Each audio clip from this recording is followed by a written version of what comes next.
Hi guys, and welcome back to Fit with T. So today I'm going to talk to you about how to progress your training and the principle of overload.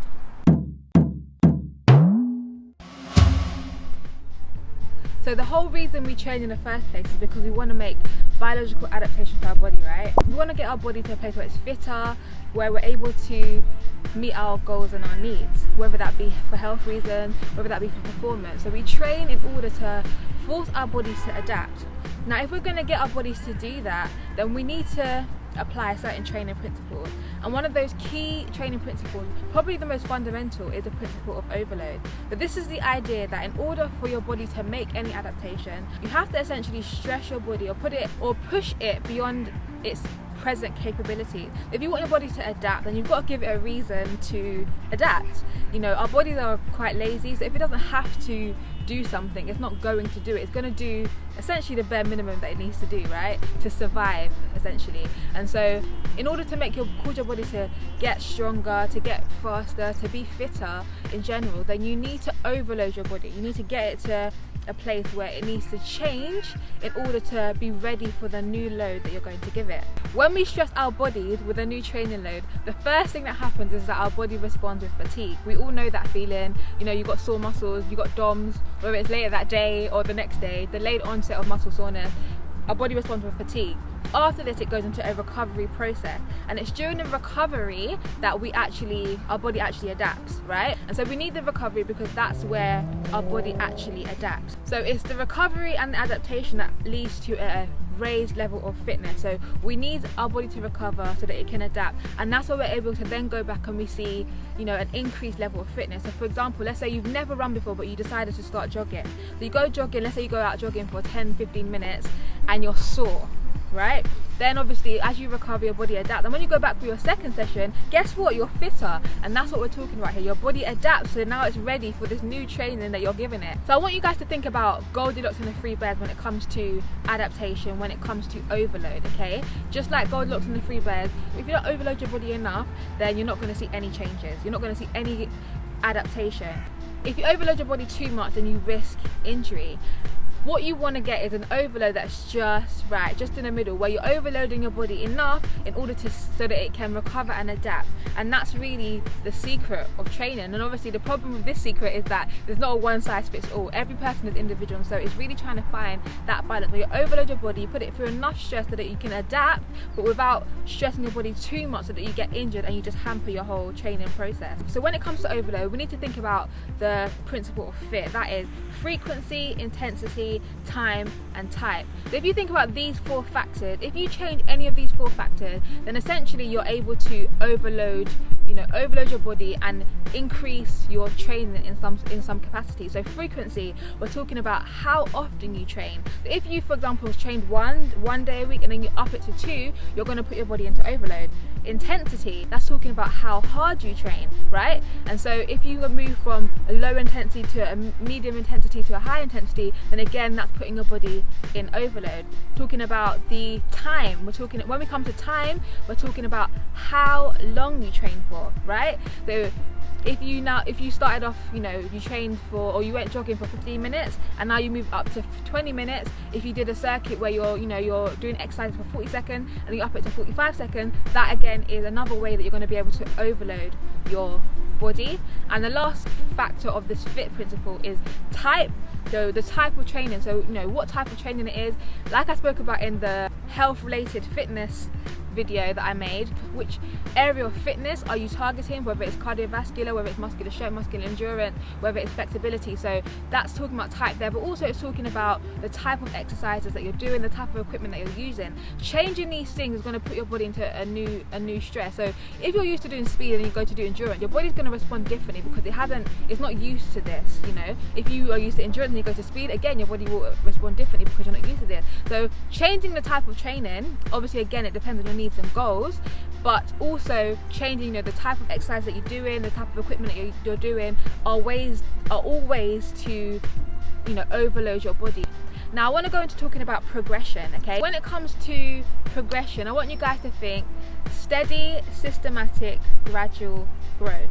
Steady, systematic, gradual growth. So you want to increase you know, overload in a systematic way over a period of time. This is when we're talking about progression, okay? So you want it to be so that your body has a chance to actually recover and adapt at each increment that you're changing. Now, I'm going to give you guys 7 variables that you can change to help you to progress your training, okay? And they're all going to be 7 R's to help you remember them.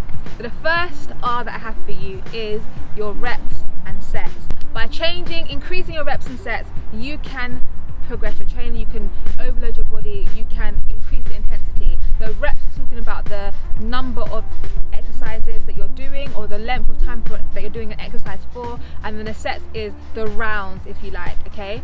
So let's say, for example, you're doing sit-up, let's say you're doing a sit-up and you do 8 of them. If you do it 8 times, that's 1 set, and then do it 3 times, that's 3 sets. R number 2 is rest. Playing with your rest. If you decrease your rest, then that's another way that you can actually increase the intensity of your session and make them more difficult and cause your body to fatigue, recover and adapt, okay? So let's say, for example, you're doing 1-minute runs and then you had 30 seconds rest. By decreasing your rest to, let's say, 20 seconds, you're making it more intense, give your body less time to recover and making it more intense. That's another way to progress your training. Number 3, R number 3 is rate. So playing with the rate of your movement, the rate at which you do exercises, that again is another way that you can progress your training. So whether it's speed, so if you make it an exercise faster, if you change the tempo to faster, that can make it more intense in a way. It depends on what you're doing. So for example, if you're doing longer runs and you make your runs quicker, if you're doing 400 meters reps, let's just say random, that, you know, increasing the speed at which you're doing them makes it more intense. If you are, for example, moving from just doing a normal squat to a jump squat, increasing the speed of the motion makes it more dynamic, makes it more of a plyometric exercise. So you can increase the intensity that way, but you can also make exercises more difficult by slowing down your movement too. So for example, if you're doing squatting, making it a slow eccentric movement on the way down, again, that's another way to make it more difficult. Making any, you know, strength exercise slower can make it more difficult. It depends what your needs and goals are, but changing the rate of your movement, the speed or tempo of your exercises is another way to progress your training.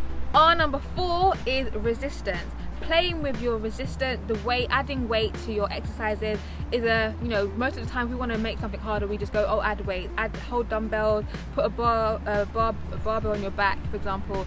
Adding weight is another way to make your exercises harder and to progress your training. R number 5 is range of motion. Playing with the range of motion, or the length of your levers. So for example, think about, you know, if you're doing a dumbbell fly, for example, if your arms are bent, then it's actually a bit easier than when your arms are straight. So making something further away from your body, it makes it more difficult. But at the same time, for example, let's say you're doing squats and you're doing a quarter squat, increasing the range of motion, so going, you know, to a half squat or then down to a full squat, can make it more difficult.